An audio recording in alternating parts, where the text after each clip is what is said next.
नमस्कार दोस्तों, मेरा नाम बिपाशा है और मैं 12वीं कक्षा के पाठ एक ईंट मन की तथा हस्तियां हड़प्पा सभ्यता से संबंधित आप सभी के साथ और नोट्स प्रस्तुत करूंगी इस वीडियो में। अगर आपने मेरी प्रीवियस वीडियो नहीं देखी है तो आप मेरी प्रीवियस वीडियोस देख सकते हैं।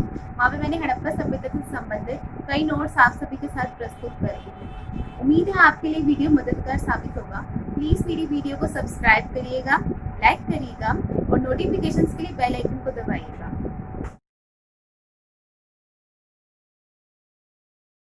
प्रश्न की ओर बढ़ते हैं।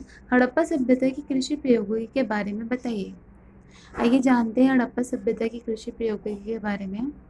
हालांकि अनाज के दानों से कृषि के संकेत मिलते हैं, पर वास्तविक कृषि विधियों के विषय में स्पष्ट जानकारी मिलना कठिन है।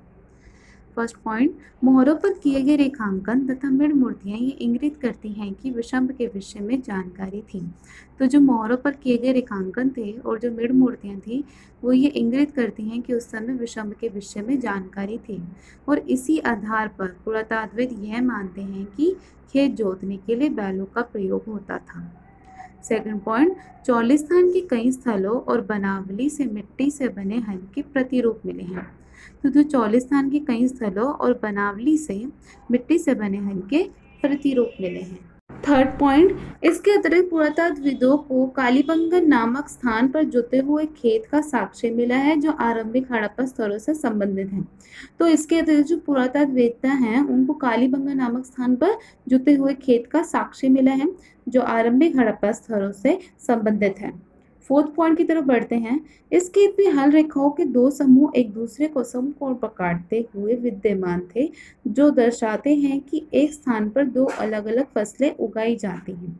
तो इस खेत में जो हल रेखाएं थी वो दो समूहों से एक दूसरे को समकोण पर काटते हुए विद्यमान थी, जो दर्शाती हैं कि एक खेत में दो अलग अलग फसलें उगाई जाती थी।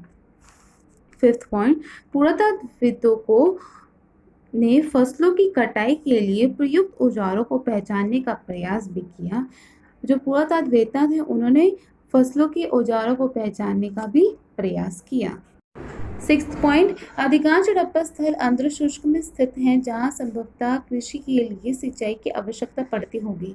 तो जो हड़प्पा स्थल थे वो अधिकांश आंध्र शुष्क थे, जिस वजह से कहा जाता है कि वहां पे कृषि करने के लिए सिंचाई की भी आवश्यकता पड़ती होगी।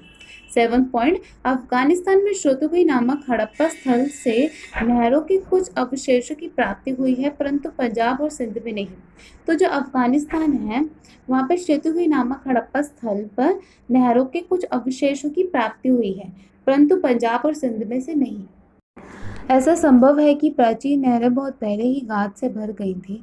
ऐसा भी हो सकता है कि कुओं से प्राप्त पानी का प्रयोग सिंचाई के लिए किया जाता था। कह रहे हैं कि ऐसा भी संभव है कि जो प्राचीन नहरें थी वो गाद से पहले ही भर गई थी और कुओं से प्राप्त पानी का प्रयोग सिंचाई के लिए किया जाता था। नाइन्थ पॉइंट, इसके अतिरिक्त धोलावीरा में मिले जलाशयों का प्रयोग संभवतः कृषि के लिए जल संचयन हेतु किया जाता था। तो इसके अतिरिक्त जो धोलावीरा है उसमें जो जलाशय थे उनका प्रयोग संभवतः कृषि के संचयन के लिए किया जाता होगा। मेरी वीडियो यहीं पे समाप्त होती है। आप सभी का बहुत बहुत शुक्रिया मेरी वीडियो को सुनने के लिए। धन्यवाद।